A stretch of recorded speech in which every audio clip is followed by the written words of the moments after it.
Welcome everyone to the presentation. I'm joined by Selim Bucher.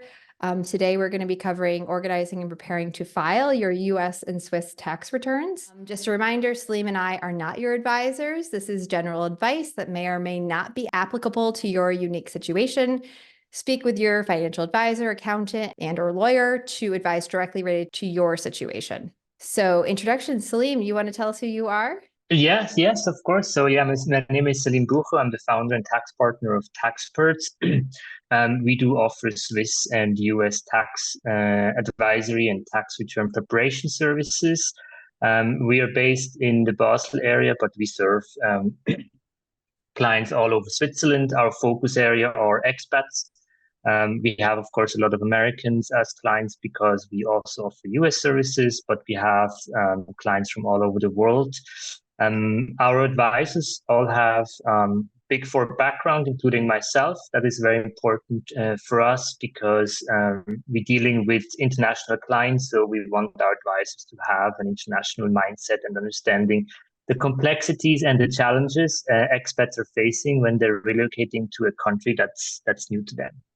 Yeah, and fun fact about Selim, if you didn't hear this yesterday, he actually lived and worked in California before. So he has had the full expat experience as well. And so I think that brings a deeper understanding to the work that he does with a lot of our expat clients. So a little bit more about me. So like many of you who are attending this tonight, I am also a U.S. expat. I've been personally and professionally exploring cross-border tax and financial issues for over 15 years now.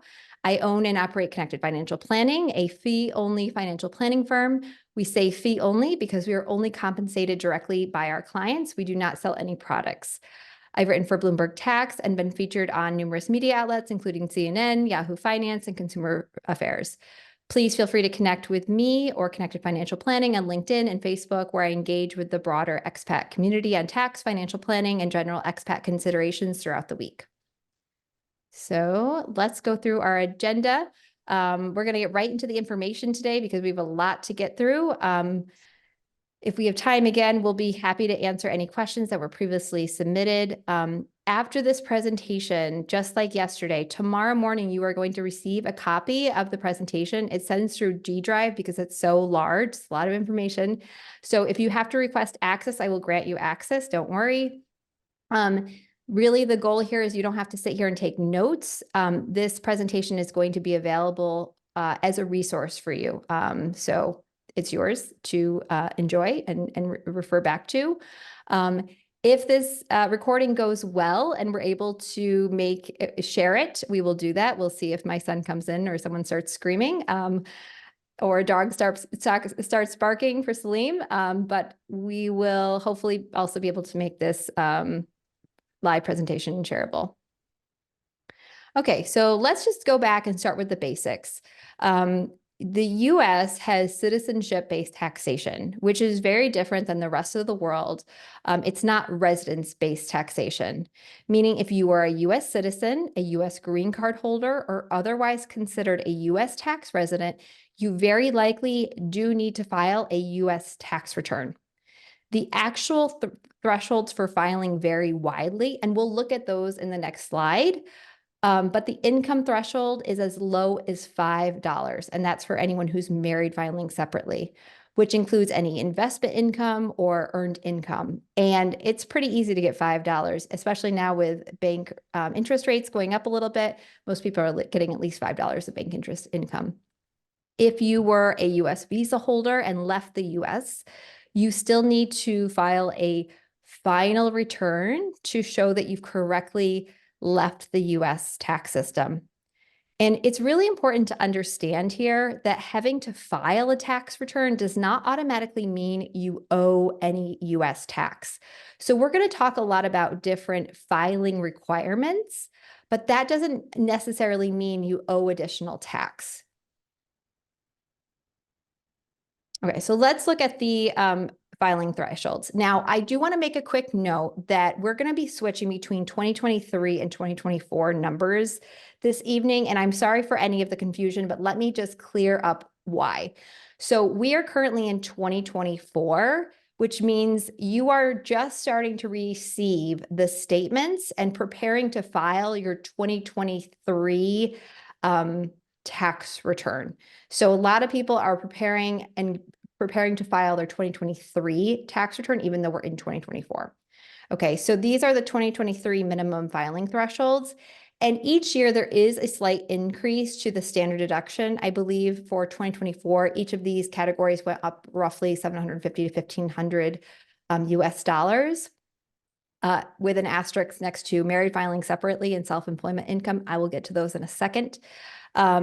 So the standard deduction is a specific dollar amount that reduces the amount of income on which you're taxed. So if you only made 12,000 US dollars and you're a single person, you actually don't have to file a US tax return. You are below the US filing thresholds, and you're not going to owe any tax. So that's important to understand what the filing thresholds are, and then also what a standard deduction is. The thresholds on this page, again, are for the 2023 tax year. So it's really important to understand married filing separately. This category is very popular when you're living outside of the US, obviously. You get married, you fall in love, or maybe you fall in love and then you get married, and you are married to someone who's a non-US person. And so now you went from being a single person to now you're married. And when you're married in the US system, you have two filing options. You can file married filing jointly, which means you and your spouse report all of your income to the IRS. And so a lot of non-US people are like, I don't want to report my income to the US. So your other option is married filing separately. And again, when that's the most punitive tax filing status. And so when we look at that, it's just important to know you had $5 of income, you're filing. Again, you might not owe tax, but you are going to have to file. The other important thing to note here is self-employment income. If you had more than $400 of self-employment income, you also need to file a US tax return. And that is $400 of net earnings, so earnings after expenses. So again, that's not self-employment or self-employed is not a filing status, but it's just important to understand that if you see, oh yeah, I have a little side business, then yeah, I'm probably going to have to file a tax return. Again, it's a filing and reporting requirement, doesn't necessarily you're going to owe any tax. Okay, so then I also want to just highlight for that the US has a state system, which we have a federal system. So a lot of what we're talking about today, like federal filing thresholds and federal rules. But then on top of that, we have potentially a state tax filing requirement. So if you recently moved to Switzerland, or maybe you're looking to relocate back to the US, it's very likely that you're going to at least trigger a part year tax filing. Now, not every state has state tax. Every states are very different, just like how in Switzerland you have different cantons. Every state is very different. 9 states don't even have income taxes. But it's just important to kind of consider this because many expats want to rent out their former home, and that might trigger a state filing requirement. It can also be some states really want to hold on to you more than others. And it can be harder to break state residency, especially if you're on like a short expat assignment. So it's just important to be aware of this and speak with your tax professional. It's also very common to trigger non-resident filing requirements in a particular state if you're spending a significant time working remotely in that state. So again, we saw this, especially during the pandemic. People would just kind of go home for an extended period of time, work remotely. Technically, they're working in that state. Okay, Selim, you're up because we're going to get to Swiss tax filing requirements. So with regard to the Swiss tax filing requirements, I would say the system is a bit different. So here we have to distinguish whether you are considered a tax resident or a tax non-resident. Typically, if you relocated to Switzerland together with your family, you are considered a tax resident. A tax non-resident would be the case is if As an example, like the family, like the husband and the children, they stayed like in the US or in another country, and the wife moved to Switzerland for work reasons and commutes between Switzerland and the home country on a frequent or regular basis. That is at least once a month, or if the home is close to like twice a month, or even on a weekly basis. That would be like likely to be qualified as a tax non-resident of Switzerland. If you are considered a tax resident, then the filing requirement depends in the first instance on your residence permit. So if you are relocating for the first time to Switzerland, then most likely you will obtain a L or a B permit. So a L is a short-term residence permit, and a B is a residence permit that is issued. And if you have a Swiss employer with a B or an L permit, then you are subject to withholding tax. So there is a payroll tax deducted from your salary. And that payroll tax, that is basically the income tax that you pay on your employment income. It's comparable to like the US federal and state withholdings. The only difference is that even though Switzerland has 3 jurisdictions and imposes a tax the same as in the US, like we have a federal tax, we have a cantonal tax, and then we have a communal tax. The payroll tax withholding combines all of these 3 taxes. So there's one withholding for the federal, the cantonal, and the communal tax. That's different from the US, where you have a separate withholding for federal, state, potentially city taxes. In Switzerland, that is combined.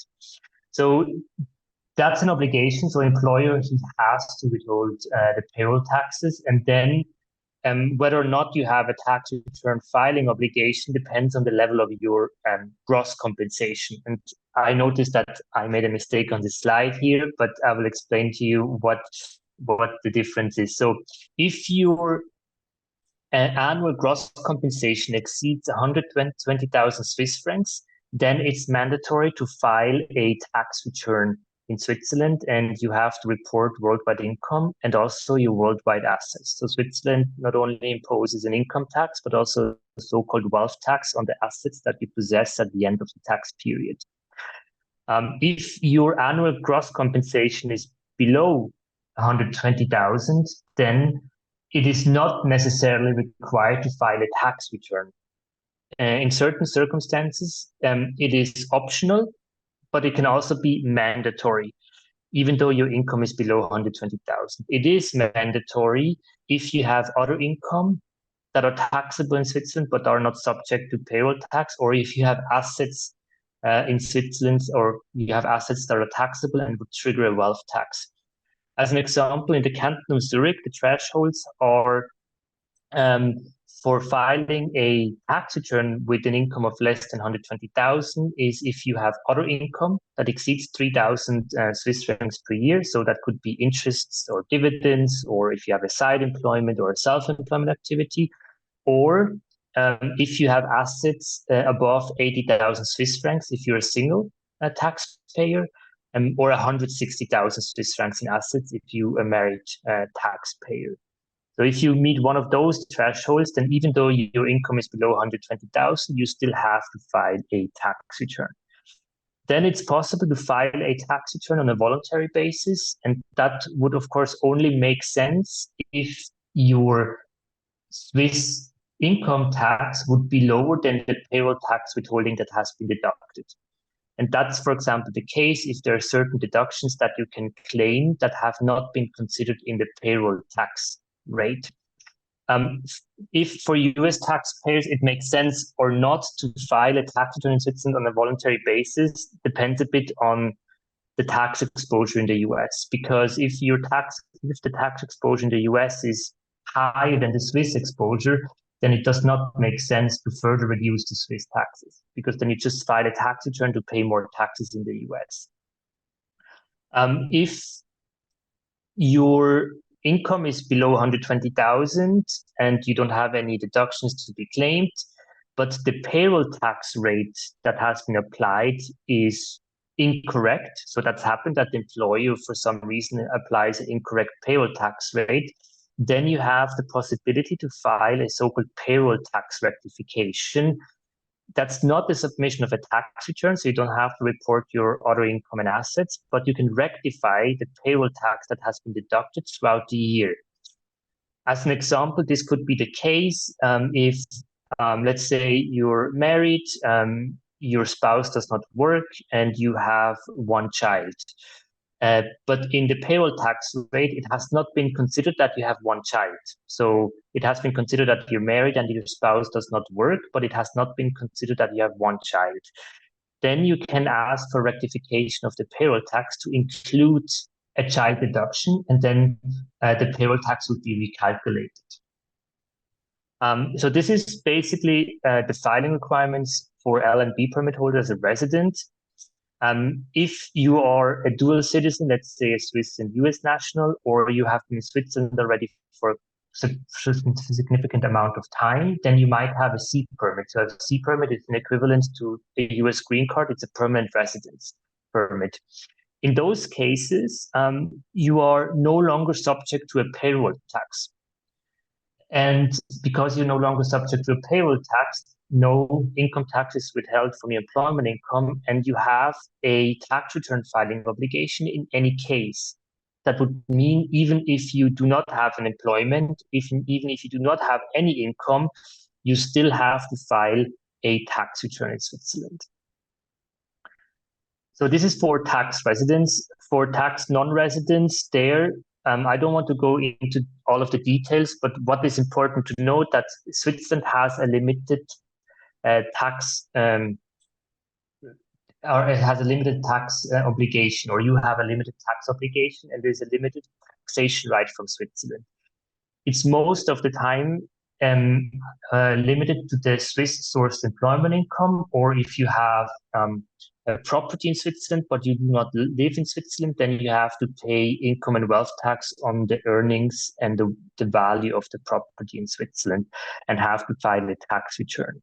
If you're non-resident and you only have Swiss sourced employment income, then in most cases, you don't have a tax return filing requirement, but you can ask again for rectification of the payroll tax if the employer has applied the wrong tax rate or the wrong payroll tax code. But I think for most of you, what is relevant is the left part of the diagram is that you're a tax resident, and then the question is like if you meet the filing thresholds or not. Mm-hmm. Now, I don't know if we're going to talk about this a little bit later, but do you want to mention anything about the Swiss filing statuses? Like, what are your options and how would you file? Mm-hmm.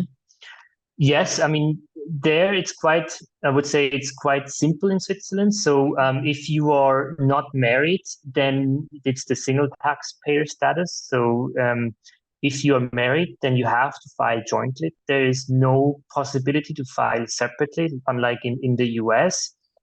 And if you are not married, but you have children with your partner, then it's possible that there is the head of household tax status, depending on the situation. So those are the three filing statuses in Switzerland. So single, married, and head of household. Okay, great. So I feel like this is a reoccurring theme, but it's just it's similar, but also incredibly different from the US Yeah, system. I would say the filing thresholds are significantly higher in Switzerland potentially, like especially for L&B permit holders. Like we talk about 120,000 Swiss francs when you potentially have to file a tax return. So in the US, that's significantly lower. Yeah, it's what 10 times the amount, yeah, of the US. Yeah. Yeah. Okay, And so Switzerland distinguishes between the types of income. So employment income is 120,000, other income in the canton of Zurich is 3,000. So makes a huge difference because it's not subject to payroll tax if you have interest and dividends income. That's why, of course, the difference is that significant. mm-hmm. Is there anything else we want to circle back on this slide, or should I keep moving? No, I think that's everything I wanted to mention. Yeah. Okay, great. So important dates. Okay, so there's three slides of important dates. So buckle in here. We could probably spend an hour just reviewing the important tax dates, but we won't. I just want to highlight some important considerations. Feel free to come back to this slide when you're reviewing the materials after the presentation.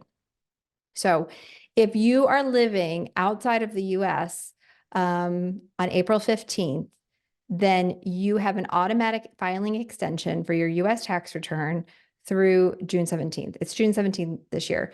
Normally, the dates are always on the 15th, unless there's a holiday or something, or a weekend, but it's June 17th this year. But even if you're outside of the US, your deadline to pay your US taxes is still April 15th. And this has become really important because if you owe additional US tax to the IRS, interest rates are currently 8%. This figure is adjusted quarterly. So if you're watching this at a later date, it's 8% right now. Again, that's going to be adjusted at some point, up or down. So what I'm recommending all of our clients do this year is, if you generally owe, make an estimated payment. If your tax situation has changed significantly, you got a windfall bonus, you changed jobs and had a signing bonus, and you are expected to have higher than usual income, run a estimate, work with your preparer and run an early estimate to make an estimated payment by the April 15th, because you don't want to have to pay interest if you don't have to. Many US expats need to file an extension. They just need more time to file their foreign tax return and then to file their US tax return. And so if you put in an extension in before June 15th or June 17th this year, you will receive an automatic extension through October 15th.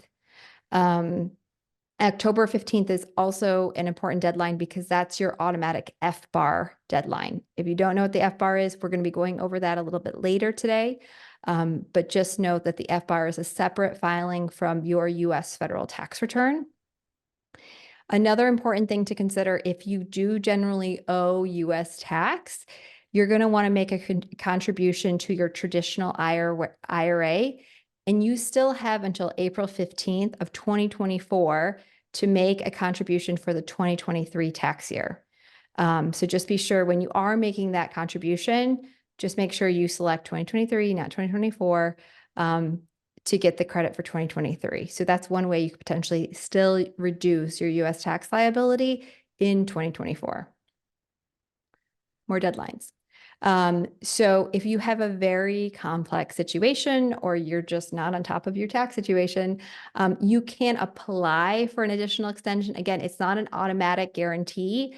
There usually has to be a reason for why you're getting the additional extension. That deadline this year is December 16th. Again, normally it's the 15th, but for this year it's the 16th. And that extension must be submitted before the October 15th deadline. So if you're doing this yourself, stay on top of it, or make sure you're working closely with your preparer if you need more time to be gathering your documents. Again, there are a lot of other deadlines that we could cover. I won't go over those on the US side.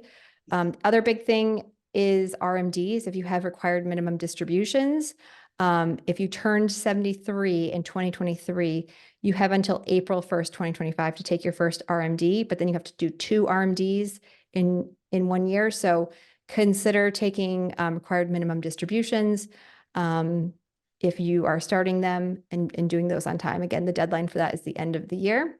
And now we're going to jump over to some of these important Swiss tax dates. Yeah, and I will also not go into much detail here, but in Switzerland, we also have to distinguish between the tax return filing deadlines and the tax payment deadlines. So the tax return filing deadline for the 2023 tax return is at the end of March 2024. That's the official filing deadline in most of the cantons. So that's where the difference already starts between Switzerland and the US, is that in Switzerland, the cantonal tax authorities are managing the tax return processing also on behalf of the federal authorities. And that is why it is possible that depending on where you're living, where you're residing in the canton, that there's separate official tax return filing deadlines. But generally, it's the end of March. In the canton of Zurich, it's at the end of March. And it is possible in the canton of Zurich to file an extension until the end of November 2024. So that's the latest tax return filing extension that can be obtained in the canton of Zurich. In most other cantons, a tax return filing extension can be obtained until the end of December 2024. And in some cantons, it can even go beyond that date.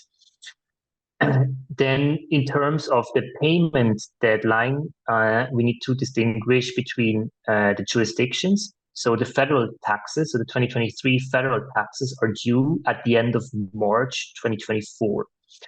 And usually the authorities are issuing so-called provisional tax invoices with an estimated amount that needs to be settled by the end of March. For cantonal and communal taxes, the payment deadline depends on the canton. In the canton of Zurich, the 2023 cantonal and communal taxes were already due at the end of September 2023. So the 2024 cantonal and communal taxes are due at the end of September 2024. And also here, they usually issue provisional invoices, but not all of you might have received those invoices, especially if you are subject to payroll tax. Then it's possible that the authorities did not issue an invoice because most of your taxes are already settled via the payroll tax withholding. I would say, yeah, these are the most important dates to note. Of course, like in other cantons, there's different payment deadlines, but it really like varies on canton. And also in certain cantons, the communal taxes are due at different deadlines. So we have a ton of regulation. So if you have any questions because you don't live in Zurich, then you can like drop us an email after the presentation, and we're happy to let you know when you have to pay your taxes to make sure that there are no late interest charged. Yeah, because there are 26 different cantons, right? So well, there's 22, yes, correct. Over 8,000 communities, so there's a lot of different regulations. yes. Oh, wow. And are you, for most of your clients, do you have them filing by March 31st, or do you find that most people actually put in an extension? I would say a third of our clients, we can file until the end of March, but for the rest, we have to file extensions, especially because not all the information is available yet, and they have to collect documentation from the U.S. or from other countries, and if there's, as an example, a different tax year, as an example, the UK tax year does not end at the end of December, then those clients do not have the documentation available on time, and then we will file extensions. Mm-hmm. Great. Okay, so now we're going to get into some expat-specific tax forms and opportunities. So in the upcoming slides, we'll break down these forms and filing requirements. We are not going to cover additional complex topics, including claiming the U.S. tax treaty benefits or foreign entities, which could include Form 5471, informational return of U.S. persons with respect to certain foreign corporations, Form 8865, return of U.S. persons with respect to certain foreign partnerships, Form 8858, information return of U.S. persons with respect to foreign disregarded entities. There's a lot of complex stuff out there, so we're not going to spend too much time going over that. We also aren't really going to spend a lot of time on covering the streamline filing compliance. I'll breeze through that slide so that you have it, have this information. Again, I want you to we prepared this so that you can go back and use this as a resource. So first off, some tax benefits. So some good news for U.S. tax expats. So we have the foreign earned income exclusion and the foreign tax credit, or the foreign tax credit. These are really the primary tools to help U.S. expats reduce or eliminate double taxation. Okay, so in 2023, the amount was 120,000 of foreign earned income. And it's really important to understand that earned income is income that you are collecting from like your job. It's a wage income, or if you have self-employment income, it's not passive income, and passive income is like capital gains, interest, dividends. So it's really important to understand that you can only exclude foreign earned income. And again, for 2023, that number is 120. It's been indexed. It's gone up. It's now 124 for 2024. There's also the ability, if you can also claim the foreign housing exclusion, that amount is tied to your location. There are two kind of qualifications here, the physical presence test and the bona fide residence test. But I see this used all the time. Another thing to know about this is a lot of times I see one spouse working, making a lot of money, and maybe one spouse not working or only working very part-time. You can't combine it. So you can't say, oh, okay, together we make 200,000, but one spouse makes 50,000 and one spouse makes 150. It's per person. And it's also a use it or lose it credit. So essentially, if you didn't fully utilize the 124,000 plus the housing exclusion, it doesn't roll over into future years. So the other relief that we have is the foreign tax credit. So you can receive a foreign tax credit for foreign taxes paid on your U.S. tax return. And when I say foreign, I'm talking about anything non-U.S. You can't double dip. You can use both the foreign earned income exclusion and the foreign tax credit, but you can't use the foreign tax credit on income that's already been excluded. So there's a bit of a calculation there. And there's no limit on the amount of foreign tax credit you can take, but it's important that it's tied to like an income tax. So it's not like property tax or sales tax or wealth tax, but it could be church tax. And obviously it's pretty much all of the tax you're going to pay to Switzerland except for that wealth tax. We have to split that into kind of what we call buckets of income. So you might have the general category, the passive category, the resource by treaty category, all these different treaties. And so it's a bit more of a complex form. You'll file several forms 1116 to get the foreign tax credit, but just know that that's out there. That's really to help you reduce the taxes that you potentially would owe on the US. We're going to jump over quickly to some expat tax benefits in Switzerland. And this is coming from the Swiss side of things. This is nothing to do with the US. So we're hearing the Swiss side of things, Selim. Yeah, and that's true. And maybe also to establish from the very beginning, from a tax or in the tax world, the terminology expat has a very narrow view. I know, like, if you speak to your friends or you speak to your colleagues, like oftentimes, like it's referred as expats. So an expat is basically someone who's coming to Switzerland for work, is seen as an expat, like in the everyday language. From a tax perspective, that is not the case. So the terminology expat has a definition in the tax code, and it is only applicable for individuals who are in a leading position of a Swiss or foreign company, so executives or directors or specialists who are typically deployed internationally to work on temporary projects. And also, to be qualified as an expat from a tax perspective, you need to be assigned from your group company from abroad into Switzerland. You have to be assigned from your home country to Switzerland.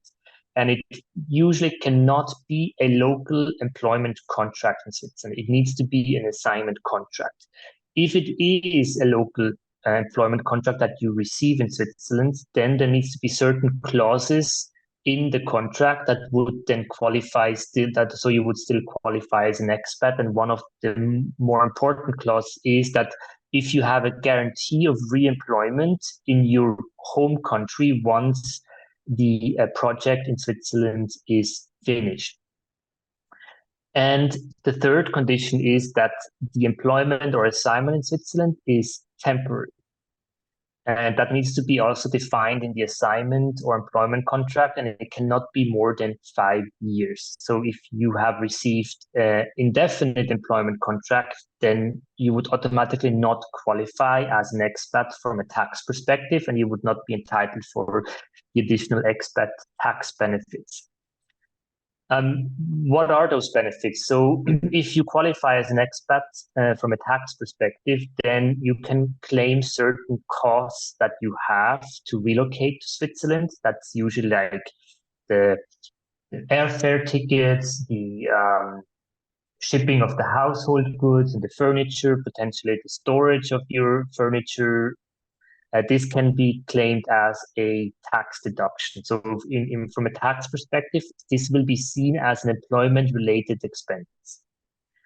Then what is also possible to deduct is if you have Swiss housing costs, uh, those can also be potentially be deducted from your taxable income in Switzerland, but only if you maintain your home in your home country and you do not rent it out. So it will be available for your own use during the assignment here in Switzerland. Then it's possible to claim a deduction for the Swiss housing costs that you have. There are limitations, so it's not unlimited, but most of the cantons are quite generous in terms of what can be deducted as a housing cost. The third, I would say, known and important deduction is if you relocate to Switzerland with your children and they cannot go to local school because of the language barrier. So if your children speak English and you coming to Zurich for 2 years or 3 years, then it cannot be expected that your children go to local school, and because in local school the national language is spoken. So you would potentially have to send your child to international school, and the fees and the tuition that you are paying for the international school will be tax deductible from a Swiss perspective. Now, these deductions are all great from a Swiss perspective, but as a US taxpayer, it might not be beneficial overall because these expat tax benefits can significantly reduce your Swiss tax exposure and potentially like increase your US tax exposure that you have. So that overall, it's not really a benefit for it cannot necessarily be a benefit for US taxpayers, depending on the situation, the level of income that is earned.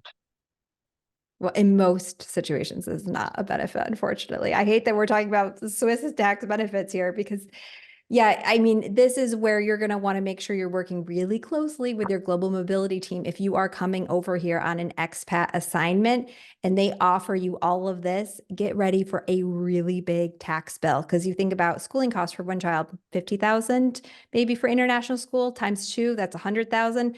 That just becomes income on the US tax return. So it's really important that you also have the tax equalization from your company to go with some of these expat tax benefits because you do want these things. You just need to negotiate those other protections in for you. Otherwise, you'll end up with a very big tax bill.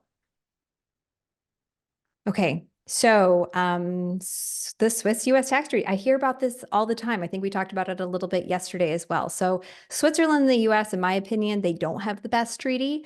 One of the biggest shortfalls in the current treaty is that the U.S. does not recognize the Swiss pension plans, so the Pillar 2 plans, employment pension plans like Pillar 2. We talked a lot about that yesterday. And so resulting in the current year taxation of employer pension benefits or contributions on the US side of things. So when we talk about treaties, we say the goal of a treaty is to prevent double taxation, but often non-US citizens are benefiting more than US citizens due to the savings clause in the treaty that preserves the country, in this case, the United States, right to tax its residents according to domestic tax laws, even if the tax treaty provides for exemptions or reductions of tax liability. So essentially, the savings clause says ignore everything. The US still has the right to tax you if you're a US citizen. I think at least once a quarter, someone sends me the treaty and they say, oh, it says that I don't have to file a tax return. It says that I'm not subject to double taxation. And again, I just kindly point them to the savings clause and remind them that really these treaties are actually not written for US citizens. Anything to add there, Selim?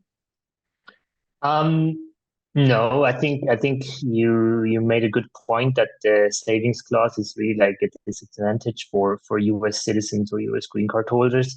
But as you have mentioned on the slide, there is some positive impacts on the Swiss taxation because of the treaty, which is an for Swiss taxes on the Social Security benefits. Also, the on U.S. rental properties, those are exempt from Swiss taxation, not because of the treaty, it's because of the domestic legislation that Switzerland does not tax non-Swiss rental properties. Um, and also, U.S. dividends are subject to a tax relief in the Swiss return. And I think, and also another point is potentially exporting pension funds. If someone relocates back to the US and has a pension fund distribution, those pension fund distributions can be taken home to the US without any taxation in Switzerland. That's a great point. And that kind of goes back to what we were talking about yesterday, which is you Yeah. can kind of avoid double taxation if you leave Switzerland and take your pension and go to the US or to a non-EU country. But then you're kind of like on the flip side, if you stay in Switzerland and start taking your pension, you're kind of really you are subject to double taxation in Yeah. most cases. Yeah. So it's a Yeah. really interesting situation to kind of have to navigate. Okay, so let's jump over then to foreign financial asset reporting. So this again, this is for the US requirements. So hopefully everyone who's on this call tonight has heard of the FBAR, FinCEN Form 114. This is a separate filing from your federal and state tax filing from the US perspective, and it's very easy to complete online. If people say, oh, I'm paying my tax preparer so much, how can I save on my tax preparer fees? Go file your FBAR. It's really actually pretty simple. Most expats, especially in Switzerland, trigger this because the filing requirement is only $10,000 USD equivalent at any time during the tax year. And with the current exchange rate, that's essentially if you had 9,000 francs in any account in Switzerland, you have a filing requirement for this FBAR. And just thinking about if you have like a rental deposit account, most expats just trigger the FBAR requirement with just that one account. Now you have to list all of your foreign accounts, including like maybe you're married and you don't have access to your partner's account, but maybe you have signature authority on their account. You would have to list their account as well. Maybe you are the treasurer for the American Women's Club, and you have access to that foreign bank account. So all of these accounts need to be reported. And again, it's not just the ones that had over 10,000 during the year. The other form is Form 8938, Statement of Specified Foreign Financial Assets. This form requires much of the same information as the FBAR. The difference is Form 8938 actually goes with your tax return filing. It's included as part of your federal tax return. And it has much higher thresholds. It starts at around 50,000. So if you're depending on your filing status and your location, you may have to file this form if you're in the range of like 50,000 to 200,000 in foreign assets. Okay, I'm going to breeze through this slide as well, streamline program. So if you're sitting here thinking, I have never filed a tax return, I didn't know I had to file a tax return because I'm living and working outside of the US and I've been filing my local tax return, then this is probably the program for you. So the purpose of this procedure is to bring US taxpayers back into compliance for non-willful, for anyone who has non-willful intent. So you couldn't like knowingly not file your tax returns. You just had to be like, I didn't understand. I've been out of the US. The streamlined filing compliance procedure is available for US taxpayers. And also I see people go through this if they need to amend returns. So maybe you moved to Switzerland a few years ago, you never knew that you had to include your pension, your employer pension contributions because you were self-preparing. Then this might be a program that we look at bringing a client through. But just be sure to actually speak with a professional, either a tax professional who really knows these programs, or maybe even a lawyer about kind of safely coming into the US tax system. It's very important especially for high income or high asset individuals. Yeah, and maybe to add, what we oftentimes see is that um, we have a lot of clients that were born in the US, but then when they were at a very young age, they moved outside of the US and they were not aware that they have to file a tax return. And if they live in Switzerland, they want to open a bank account, then the question comes up, are you a US citizen? And then if you say yes, then the next question is, have you filed and have you paid your US taxes? And then oftentimes, like, the individual is surprised about those questions. And if you say no or I don't know, then you cannot open a Swiss bank account or you cannot obtain a mortgage if you want to purchase a house. And that could create a lot of issues, especially if you need to open a bank account because, like, yeah, you have a new employment, or yeah, you want to obtain a mortgage, or you want to invest your money. Then you need to straighten out your US taxes, and then it's possible. And with the Streamline program, that's one way of doing. Yeah, very good point on that. And the banks have gotten really smart in the last 15 years. It's not just are you a US citizen? Sometimes it's were your parents US citizens? What was the location of your birth, right? Because if you're born on US soil, you are a US citizen, whether you choose to be or not. So they're asking a lot more questions and having you sign off. I'm sure everyone here who has opened a Swiss bank account has had to sign off. Yes, I am compliant with my tax filings. Okay, so Corporate Transparency Act. So this is a brand new reporting requirement starting this year, 2024. So let's get into this really quickly. So this act is a recent law designed to combat financial crimes by requiring more transparency in business ownership. And it mainly targets small and privately owned companies that aren't very heavily regulated. Specifically, this would apply if you have like an LLC or maybe a corporation. They're really looking at small businesses. So many US expats are still going to be subject to this, even if they're living and working abroad. So if you established your business before 2024, you have until January 1st, 2025 to e-file this form. And if you set up a new business in 2024, then you need to file no later than 90 days from business formation. So just highlighting that. And this is much more of a legal form than a tax form. It's not part of your tax filing. So it goes to the same place that your FBAR goes, to the FinCEN. So not part of your tax return, but it is an additional filing requirement that many of our clients just need to be aware of. And yeah, again, just make sure it's a separate filing going to the FinCEN website, Financial Crimes Enforcement Network. Okay, so let's get to some like actual tips about organizing and your US and Swiss tax documents. So far, we've learned that the US has multiple and complex reporting requirements to stay on top of everything. It's really important to get organized early. Otherwise, it's really overwhelming. So a couple of my tips: if you don't organize your documents online already, it's a great time to start, as most documents, especially US documents, arrive electronically. Be sure to log into all of your accounts, all of your financial institutions, download all of your tax documents, and most documents should be available now. Normally by the end of January, they're available. A lot of foreign documents must legally arrive by post, so it's very likely that you're going to receive documents online and then also paper documents. So what I've been doing is I just grab a snapshot of my documents as they arrive, and then I kind of file them very quickly into my tax organizer system. So I organize my documents by these categories. I've just found that that's really helpful to kind of keep, as I receive documents throughout the year, to just kind of have these like subcategories so I know what things were when I paid them back in like a year ago. So again, because sitting down and trying to organize all your documents in one sitting is just a really painful, very painful process. What tips do you have, Selim, to help people get organized?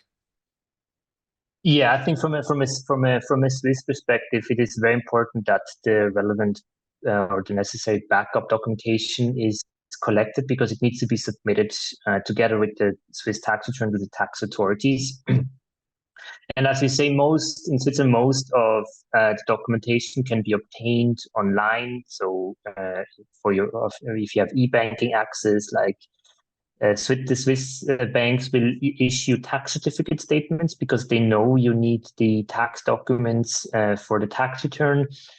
For your US accounts, from a Swiss perspective, the 1099s that are issued are usually sufficient enough for Swiss tax purposes. And then what you don't need for US tax, what you need for Swiss tax is like the year-end statement of your accounts, savings, checkings, and brokerage accounts for the balance and the value of the investments. And then also the other documentation, such as medical expenses, normally like the health insurance provider has like an online portal where you can download the documents. The mortgage statements can be downloaded online. Most of the employer have now a portal where you can download like the Swiss salary certificate. So most of the documentations can be obtained online. Categorization, I think, is important. If you work with a tax preparer, I would say you can be a bit less organized because the tax preparer will then anyway categorize the documentation once you have submitted it. So as an example, like what we have like an online portal where we have predefined folders already with the categories where the client can upload the documents in those predefined folders. We have a tax questionnaire, we have a checklist with the most common documents that will really help like our clients to understand what is needed from a Swiss and US perspective. Mm-hmm. Yeah, and I am going to include our free expat organizer in the follow-up email. So just look for that. That will be sent with the PowerPoint presentation tomorrow. And I think you already touched on that the US and Switzerland need similar but different documents. Like in Switzerland, we need the year-end balance, where on the US side, when we're thinking about the FBAR or the 8938, we actually need the highest account balance. So it can be kind of like that nuance, like, oh, well, I uploaded the 1231 statement. Okay, but was that the highest balance that you had during the year? Can you confirm that? So there are reasons that your US accountant and your Swiss accountant are asking for like slightly different information, or they may be asking for additional confirmation. Again, you're going to need your Swiss pension information for the US side. Really, you're not going to need that from a Swiss side. Again, when in doubt, file an extension and make an estimated tax payment to avoid interest. Gosh, we still have so many slides, and I could go all night, but we'll only do this for an hour. So 2024 changes. Again, Corporate Transparency Act reporting. If you're not sure what I'm talking about and you think it might apply to you, be sure to touch base with your accountant. Irish interest rates are adjusted quarterly, currently 8%. Income tax brackets have been adjusted for inflation. Big thing here is gift tax limit has been increased for the US. Again, this is the US side. So you can gift up to $18,000 per person. And then retirement contributions have also increased. So $6,500 in 2023, now $7,000 in 2024. And if you're over 50, add $1,000 to those amounts. Some tax and financial planning considerations. I work with a lot of really good Swiss accountants, and they're always eager to offer helpful advice to their US clientele to lower any Swiss tax liability that they have.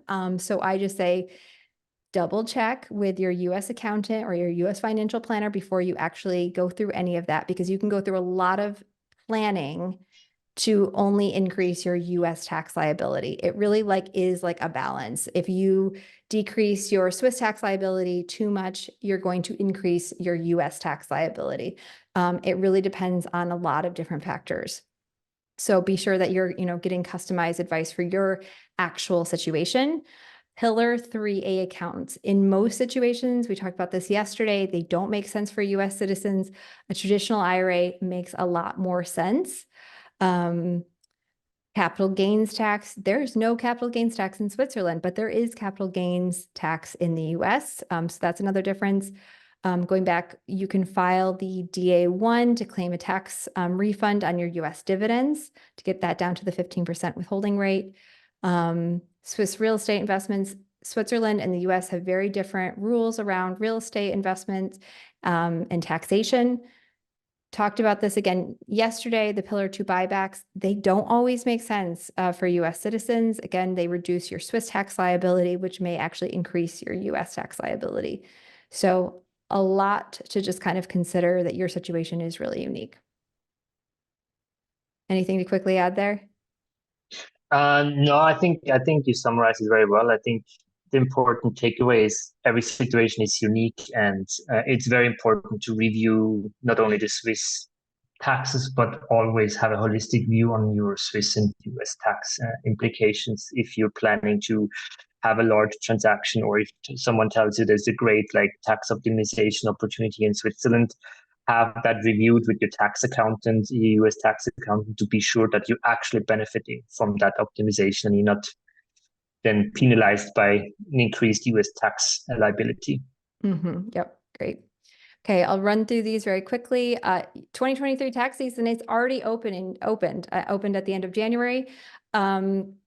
Quickly, you can create an IRS online account to access your tax records.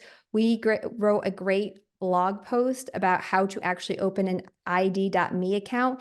And yes, you can open this account with a foreign address, with a foreign phone number. It's a bit of a process, but once you have an ID.me account, you can have an IRS online account. You can have a US Social Security online account. So if you don't have those things, you've been struggling to get those things, I'm going to make sure I send a link to this blog out on the email tomorrow, so you can reference that.